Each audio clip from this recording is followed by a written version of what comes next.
G-Man Boxing. Do you know what I mean? Every single live he donates. I see him on other lives donating. He's got the bag on it. Alright, people. Midweek report time. Take two. Yeah, I say take two because I don't know what happened with the first one. You know, just going before I get into that, I've been having so many issues this last week with iMovies. Any kind of movie or any video I do that's over, like, say, 20 minutes, it just keeps telling me I have no space when I've loads of space. And this one in particular, that was a half hour plus video. I think it was like 34 minutes. So it kept telling me that you delete a load of things and then it starts exporting, and then it tells you have no space, and you delete more things and you still have no space. And then by the time I finally got it to export, I just wanted to get it uploaded.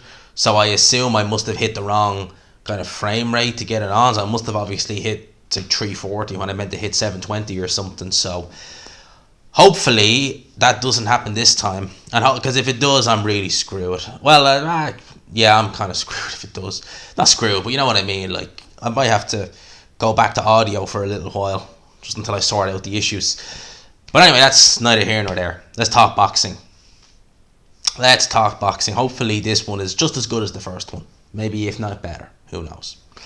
Let's talk boxing. So, news story breaking today. Now, obviously I done a video on the possibility of Chris Eubank Jr. facing Conor Benn. Well, technically Monday evening, but yesterday was when I uploaded it. Now, I said in that video that, look, I'd be surprised. I would be surprised. And I would be surprised because, you know, yes, financially for both guys, it does make sense. You know, I'm not going to pretend that it doesn't. For both guys, it definitely makes a bit of sense. For Conor Benn, I would say probably, like for Eddie Hearn, I can kind of maybe see what he's thinking, in a sense of Conor Benn against Eubank is a jump up in weight. So for him, if he loses to Eubank, he can come back down to welterweight and say, look, I stepped up 2 weight divisions against someone who's naturally bigger. Now, I said I thought it'd be more than likely Benn would face an Avanesian, or he'd face a Maurice Hooker, someone like that. Well, it's looking ever more likely that this fight's going to actually happen, and they've even given a potential date of October the 8th at the O2 Arena in London.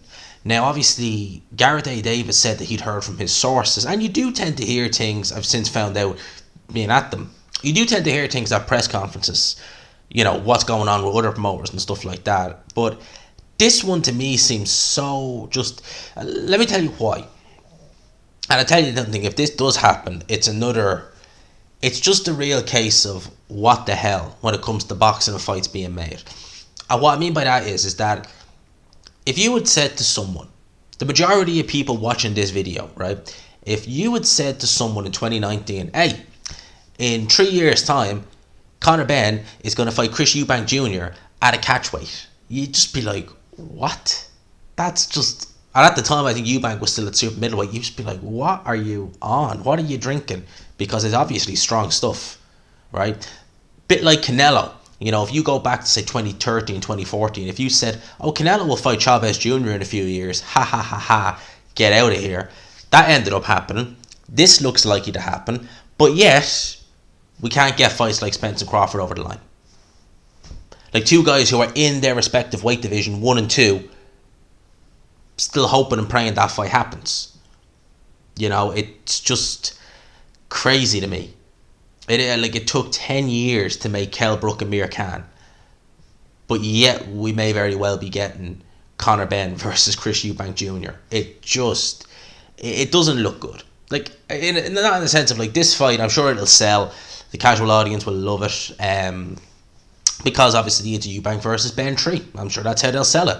You know, I have the article here, which is what it states here. So it states that Conor Benn and Chris Eubank Jr. are now targeted for October the 8th at the O2 in London for their clash. This sensational showdown between sons of two British boxing icons is now close to completion, with the final details being ironed out before the contracts are signed.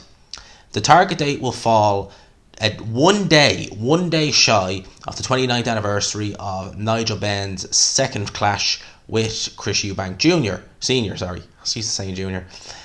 Which took place on October 9th, in Old Trafford. It's understood The two sons will meet at 11 stone 2 pounds. In pounds, just sheer pounds, that's 156 pounds. So it's a catch weight between light middleweight and middleweight. Benn 25 has never fought above 10 stone 7 welterweight. Eubanks 32, crazy. You actually don't realise that like the years go by so quick. Eubank Jr. it seemed like only yesterday, like he was like the guy in his mid-20s with all this athleticism. At 32, you got to wonder how many years has he got left of having that really, really good athleticism. Has never boxed below middleweight. So both fighters have had to compromise. Benn's promoter Eddie Hearn last week claimed the big fight will be one of the biggest fights of all time in Britain if it happened. He denied a deal was close, but talks have taken place with Eubank's promoter Calla Sauerland. The fight is this bit here. The fight is expected to be on the Zone pay-per-view. The financial aspect of the deal means the winner will pocket slightly more of a total purse, which could see a purse paid of 7 million, depending on ticket sales and pay-per-view. Crazy. Now it does also state that Eubank Jr. has other options, including an all-British affair with Liam Smith if he stayed on Sky, who he is under contract with. Wow. Eubank Jr. versus Conor Benn. And some people will be saying, why is it on the Zone pay-per-view, Eubank with Sky? Well, Eubank fights on Sky, right? But he is not a Ben Shalom boxer fighter. He is promoted by Calla Sauerland.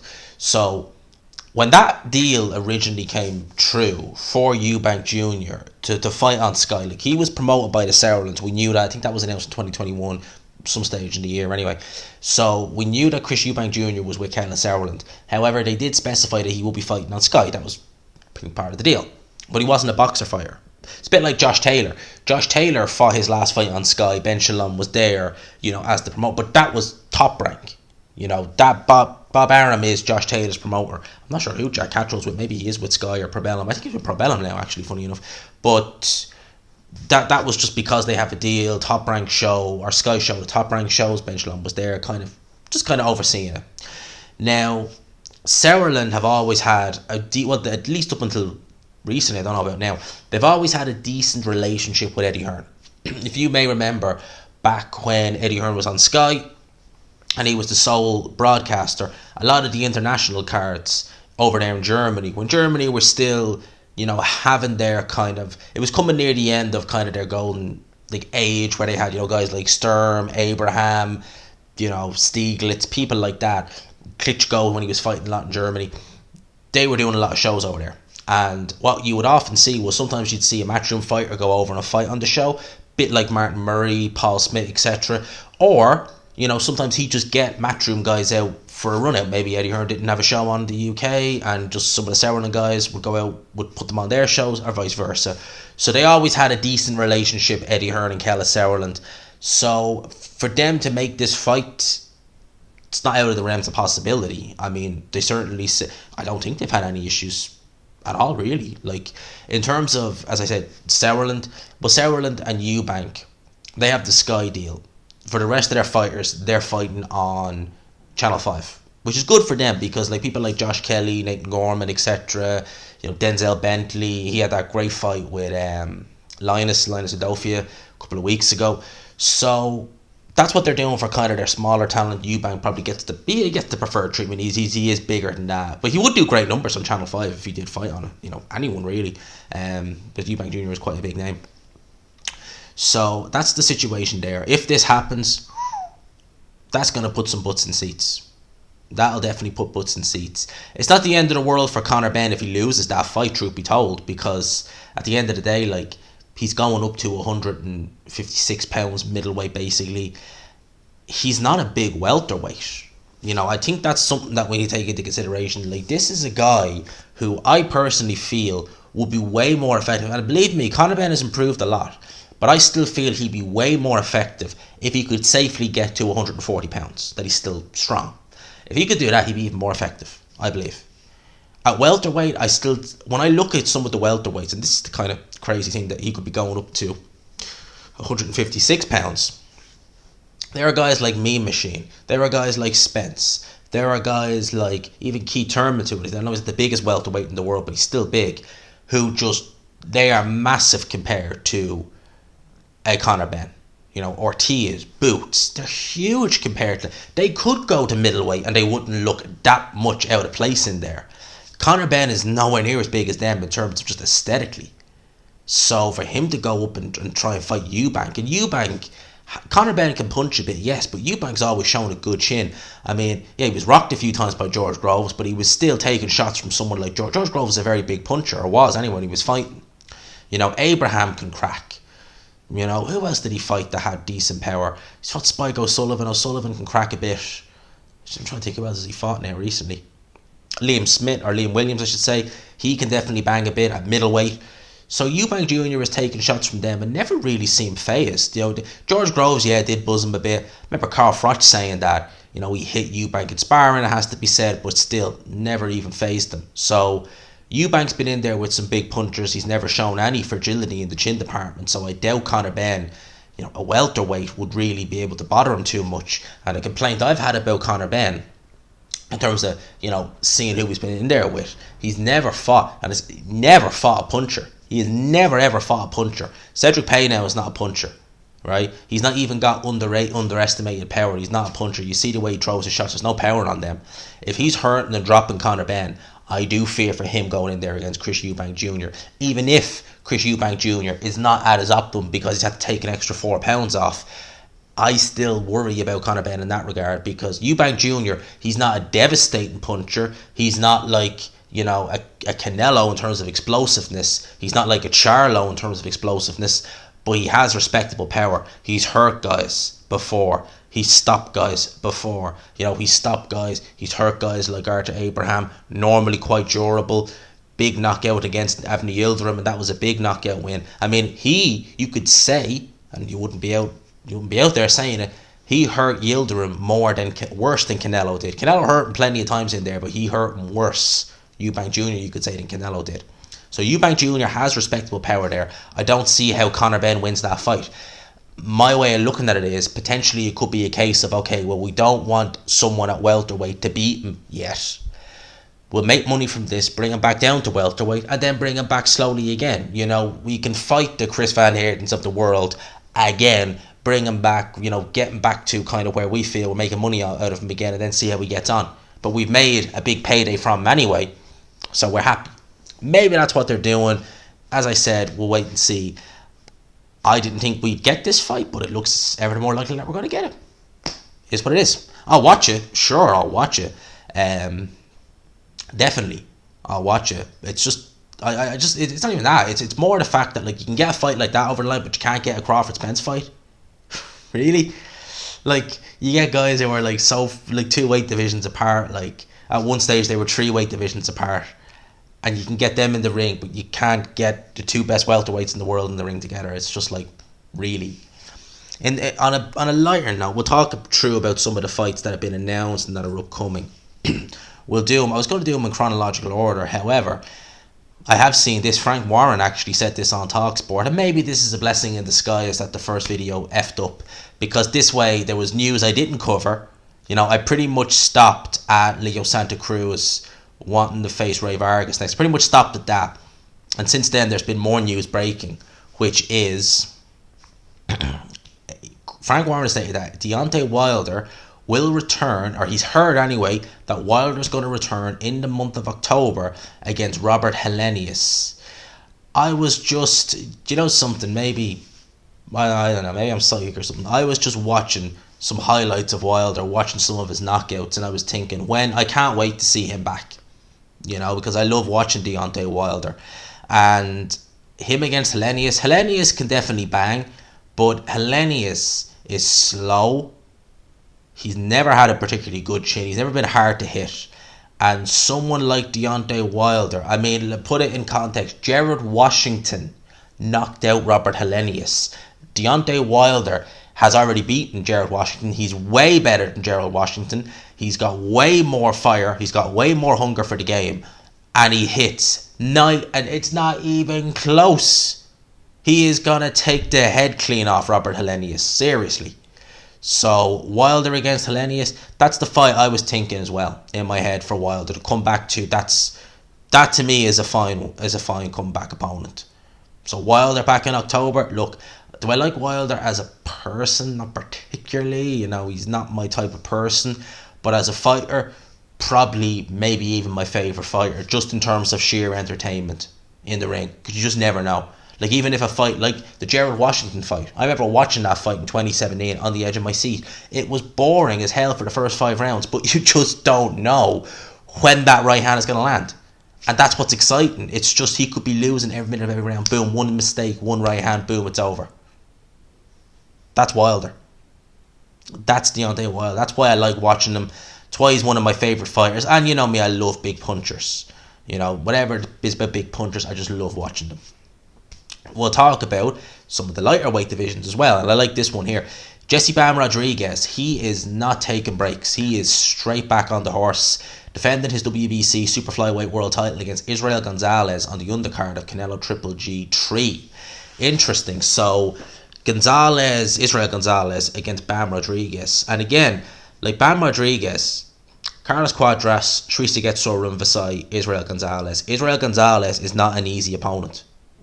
In case anyone is thinking, he's not taking it easy. Israel Gonzalez is a good fighter, a very good fighter. He's lost to Gonzalez. He's lost to, who else did he lost to?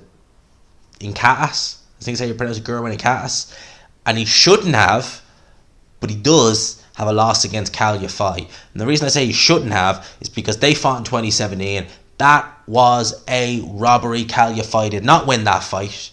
But they gave it to Israel Gonzalez. And they gave it to Cal Yafai wide. Israel Gonzalez left the ring in disgust, didn't give an interview. Cal Yafai lost that fight.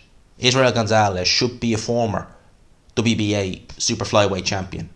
He should. So he's a very good opponent. He's very game, very tough. And I think him and Bam Rodriguez, we're going to see him shine. I think we're going to see him shine in this fight. He's impressing the hell out of me. He's coming up from Life Fly, actually. He is impressing the hell out of me. Very, very, very, very impressed with Jesse Bam Rodriguez. So I'll definitely be keeping an eye on that fight. The card for that is looking good. I mean, we might very well get Hearn versus Zhang. Alright, the Big Bang is going to go out in the Big Bang. But we'll get to see it nonetheless. So I'll definitely be keeping an eye. We'll be doing a watch along for that card anyway, but yeah, I'm excited to see Jesse Bam Rodriguez back out. In terms of a fighter who is really achieving heights and is really impressing me, we have 2 fighters who are monumental F-ups. That's the best way to describe these. Adrian Broner will face Omar Figueroa on August the 20th in Hollywood, Florida.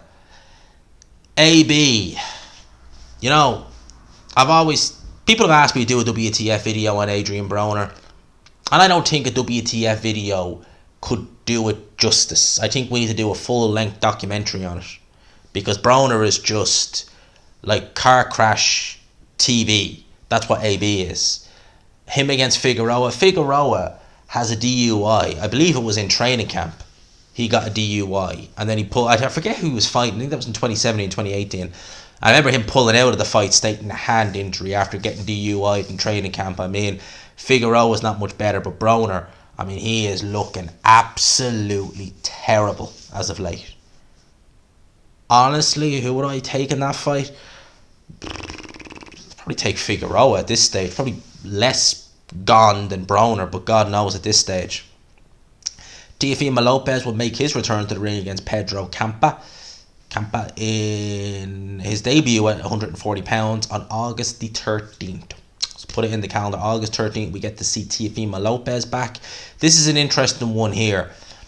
We have the WBA who have now ordered Dimitri Bivol to defend his WBA world title against Gilberto Ramirez next. Now, first and foremost, I like that fight. I think it's a fantastic fight, Gilberto Ramirez versus Dimitri Bivol. I think that Gilberto Ramirez, at 168, he was a world champion. And I remember the first time I seen him, he fought Maxim Vlasov. He did not look particularly good in that fight. It was a tough fight. With the benefit of hindsight, looking back, you'd say, actually, that's quite impressive. You know, he beat Maxim Vlasov. He hadn't even a world title at that stage. He was only 23, I think, at the time. So to look back and see what Vlasov has done retrospectively is quite impressive that he was able to get the win. It's a good name. You know, Vlasov should be a world champion. He should have got the win over Joe Smith. I think that win has aged a lot better. And since then, he looked like a different fighter when he fought Abraham. He hurt him several times. I thought he did a better job on Abraham than Eubank Jr. did, personally. And Ramirez, I think at that stage, was already outgrown 168 pounds because he's massive at light heavyweight. God knows how he was able to make 168 pounds. He is talented. He can punch in both hands. He's ambidextrous. He can fight southpaw. He prefers to fight out of the southpaw stance, but he also can use his right hand. His right hand can be his power shot. It can be his backhand at times. So I've always felt that Zurdo Ramirez is a tremendously talented fighter. The problem there with that fight is that it's a very dangerous fight for Dimitri Bivol. I'd pick him, yes, just based upon what he's done, but I wouldn't rule out Gilberto Ramirez at all in that fight. He's super, super, super live. And Eddie Hearn has stated on the DAZN boxing show that he has stated that they intend to file an exemption request to WBA to allow Dimitri Bivol to defend his light heavyweight title next against Buatsi in October. Shaping up to be a good month, the month of October for boxing, before his ordered defense against Ramirez. Now, for me that makes sense, because for Ramirez, free money, step aside, happy days, there you go. Canelo Alvarez is fighting Triple G, which I'll get into now in a sec. That is not a foregone conclusion. If Bivol were to fight Ramirez, he would beat Ramirez. In my mind anyway, I'm sure in a lot of people's mind, it's not a foregone conclusion. Now, Canelo wants his revenge against Bivol. Chuck a WBA title on there, it's a nice little trinket. He wants that title, right? If Bivol goes in against Ramirez and he loses, is Canelo really going to want the rematch if there's no title on the line? Maybe for pride he would, but the title I'm sure is what Canelo wants as well. Now you might say, well gee, he can fight Ramirez, you know, all Mexican clash. Who promotes Gilberto Ramirez? Oscar De La Hoya and Golden Boy. We know Canelo, Golden Boy, just don't go. Now saying that, I'm sure Canelo, for the right money, would work with them for a fight to make a Gilberto Ramirez fight. I don't doubt that. It's a big fight in Mexico. But we'd see. In terms of Buatsi, no disrespect to him, he ain't be. I would be so confident picking Bivol to beat Buatsi. I wouldn't be confident picking him to beat Ramirez. And maybe Team Alvarez knows that. Maybe Bivol knows that, because Bivol knows, I fight Canelo in a rematch, I'm the A side or closer to the A side, I get a big payday. I fight Gilberto Ramirez, do I get a big payday? Do I get a Canelo payday? No. He's super dangerous, probably more dangerous than Canelo. And if I lose, well, where do I still get the rematch with Canelo? I don't know. Answers on a postcard. To Canelo Alvarez, Dimitri Bivol, he might have to fight Joshua Buatsi and Ramirez. That's not a fight. That's not definite, because we want to wait until after May. So basically Eddie Hearn is talking more there about Ramirez and what he wants to do and kind of things like that. So that, again, very interesting one. I'm intrigued by that. Says that Joe Joyce here as well has actually now vacated his British heavyweight title. I thought he already did, to be honest with you, but okay. The British Boxing Board of Control yet to confirm who will fight for the vacant belt, but they previously ordered Nathan Gorman versus Fabio Wadley for the English title. Okay, so I would imagine they'd elevate that to full, like as in like they'd change it from English to British title. Wadley versus Gorman's not a bad scrap. It's not a bad scrap at all. I'd give Fabio Wadley the edge in that, because Nathan Gorman just cannot get himself into shape. It's really, like, he's talented, there's talent there, there's a bit of speed there, but Jesus Christ, when he comes in like in the 260s, 270s, you're just like, what the hell, mate? Like, I mean, you're just asking for trouble there, you know. In terms of unifications of other divisions, Sonny Edwards, Julio Cesar Martinez, I say October's looking to be a good month. Mark this in your calendars. October 22nd, WBC, IBF, flyweight world titles reportedly on the verge of being signed. Alright, it's claimed that McWilliams Ario, who is Julio Cesar Martinez's mandatory, will also fight on the undercard. I would envision he'll probably take step aside. Martinez has been a bit inconsistent in terms of reliability. You know, I mean, he's pulled out of that fight that was meant to be on the Bam Rodriguez card. He's come in overweight against Chocolatito. To be fair, he took it in 5 weeks' notice. What do you expect? But still, hopefully that fight gets signed and sealed and we get to see it. I give Sonny Edwards a very good chance in that fight. I probably would. Would I go with? You see, I look at someone like Andrew Selby when he fought Martinez, and he done a good job, Andrew Selby, for the most part, but he ultimately ended up getting stopped. The punch power was too much. But Andrew Selby's a runner. He's a runner. He's not offensively the best. And I think Sonny Edwards is just better in every way than Selby. And if Selby can have success, Sonny Edwards certainly can. He certainly can. I like this one here. Gennady Golovkin was asked about the insults that Canelo Alvarez said to him, at the previous press conference. And he very, funnily, I think maybe there was a bit of trolling going on here. He says, I don't even know how to explain it. Maybe it's a side effect of certain substances in the body. And I think we know what he's insisting upon there. Obviously, Canelo Alvarez, the rematch was meant to happen in May of 2018. We know what happened there. The old tainted beef story. We've heard all about that. We've talked about that several times, and we know what goes on there. Is Triple G obviously hinting that maybe Canelo was still not on the old clean side? We shall wait and see. But the closer we're getting to this fight, the more I'm starting to look forward to it. I don't think we're going to... Look, I think Canelo's going to win, but I don't think we're going to see a one-sided beating for some reason. I don't know. The more I'm looking forward to it. This is an interesting one here, right? So, I'm happy about this fight, but when you hear this, Jamal Charlo has indicated that he will defend his undisputed 154-pound title against Tim Tszyu next, which is good, which is really, really, really good. I like that fight. Tim Tszyu has been impressing the hell out of me a lot as of late. Here's the only thing. It's going to happen on the 28th of January 2023. Nearly 6 months in the future. Now, I've seen fights be announced pretty early, pretty ahead of schedule before, but 6 months? Really? The first fight of 2023 is announced in July of 2022? Really? And the reason why I say it is because that's a lot can happen. Like, we see fighters pulling out of fights with 3 weeks to go before. You're 6 months. Like, there's a lot can happen in that time. A hell of a lot can happen in that time. So watch the space with that. I wouldn't be getting too excited about that just yet. Watch the space there.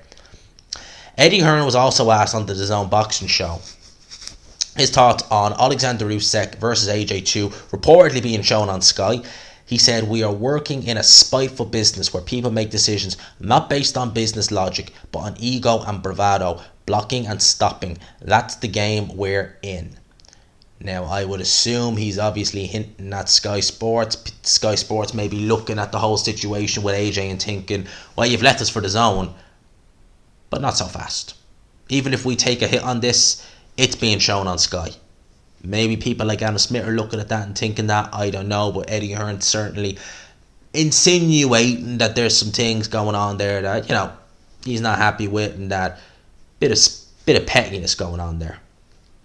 And, for Eddie Hearn, right, it's not been the best week for him in terms of, you've had Felix Cash talk about his future prior to going into his scheduled fight on the weekend, then pulling out.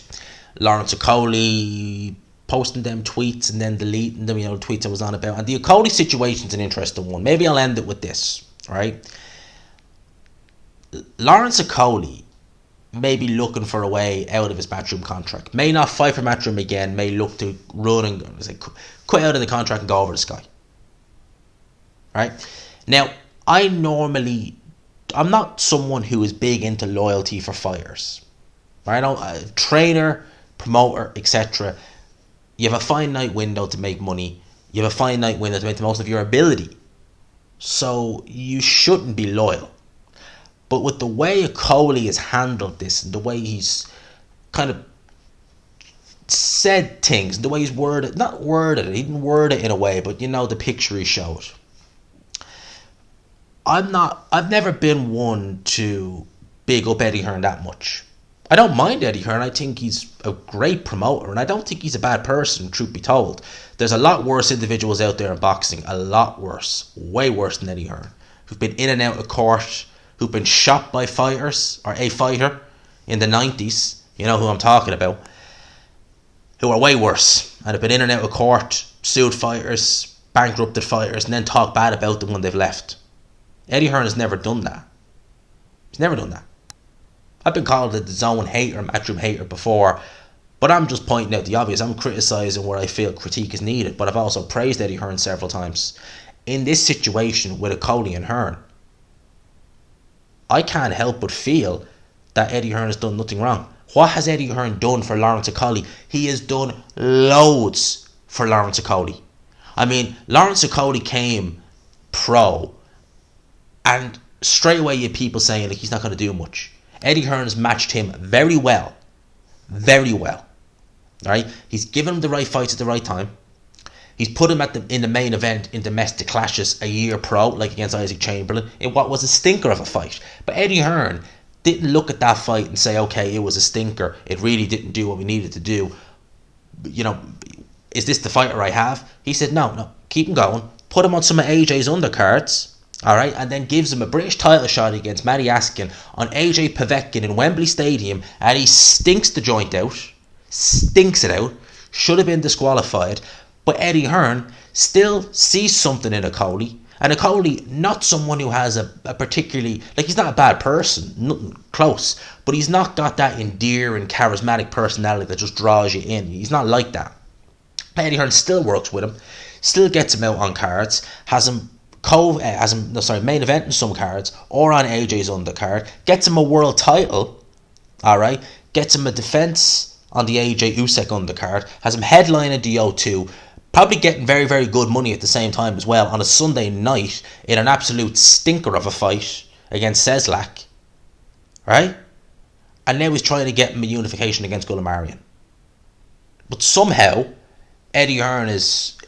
You know what Lawrence Okolie was saying. To me, that's a promoter who's not only helped you, but he's done a flippin' fantastic job. Fantastic job. Would Ben Shalom have been able to do that in the same situation? I don't know. I doubt it. Maybe he would have. Would Frank Warren? I mean, I'm sure after two stinkers, Frank Warren would have just said, no, not interested. You know? So it's all well and good if Sky have made you a better offer. That's all well and good, but look at how much Eddie Hearn has done for you. He's done a lot for you. A lot. Would other promoters have been so patient? Would they have been willing to give you chance after chance after chance after chance? Would they? I don't know. I doubt it. Seriously, I doubt it. You stink up the joint twice in the space of a year and really stink the joint out both times. Would the promoter be willing? See, it's not like someone like Klitschko who can stink the joint out. He is K2. Him and Vitali are K2. They can do what they like. It's they run everything. So it's not like Klitschko's going to say, oh, that was a boring fight, I'm giving up on myself. No. Eddie Hearn can look at those fights, and he said it. He criticised Okolie for both those fights, especially the Matty Askin fight. I was going to say the Waddy Camacho. That was actually a good performance. But Eddie Hearn has still, kept faith in him. And now he's just going to just decide, like, there's all been a good wanting to go. Yes, I get that. If they're making you a better offer, yeah, come on, happy days. But seriously, the way you're kind of the way you're hitting at him in tweets, really, after all he's done, crazy. So yeah, I wasn't overly happy about that from Okolie, I have to say. I didn't like that. So I think that's it. Hopefully this one is not this is nice and straightforward. Hopefully seamless, and maybe I'll still get a premiere, who knows. But hopefully you enjoyed it. Smash the like button. Made a 35-minute video. Didn't work, deleted it by mistake. I was actually trying to download it and re-edit it, but I deleted it by mistake. So I recorded it again, and hopefully this one works. For now, lads and lassies, I hope you enjoyed it. I'll leave you with that. Peace.